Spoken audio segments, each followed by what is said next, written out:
Me knasi, të mbete ju Po. kolegëve juve aty. Drenurit veçanti se një është një në 13. Se një vetëm drenorin, një dhe Gjocin që e keti stogut. Ose një kamë sëre. Ferati, po të përshëndesim gjithë ne këtu nga studio Drenori, Gjoci, Xhani dhe Shala. Çfarë po ndodh brenda?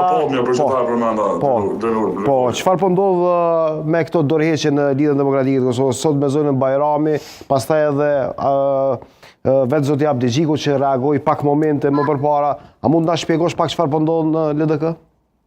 LDK po ndodh një proces i brendshëm në analizës së rezultatit, një rezultati zgjedhor, që është tjera por, është tjera zi sot në radhë. Po. Ka ndodhur pas secilës proces zgjedhor, realisht.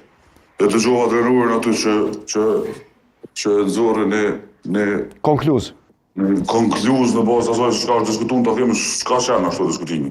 Absolut asnjë për aty fjalë s'është përdorur as për Abdi Gjikut, as për asnjë për aktorëve që kanë pjesë të takimit, pas janë frym konstruktive se cilë i ka shprehë punimit të vetë në raport me rezultatet dhe karshia saj se si duket LDK-ja. Çfarë ndodhi me zonën Hikmete Bajrami dhe tani me konfirmimin e saj, të cilën e shpalosi nëpërmjet Facebookut. Ajo thot ka kërkuar dorëheqjen e parevokueshme të zotit Abdi Gjiku, teksa e ka dorëzuar dorëheqjen e vet si nënkryetare e Lidhjes Demokratike.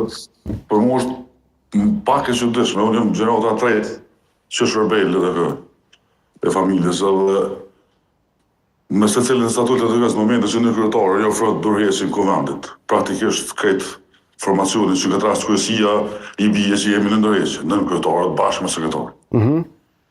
Unë e respektoj atë vendimin personal të zotit Hikmete për më thonë dorëheqje.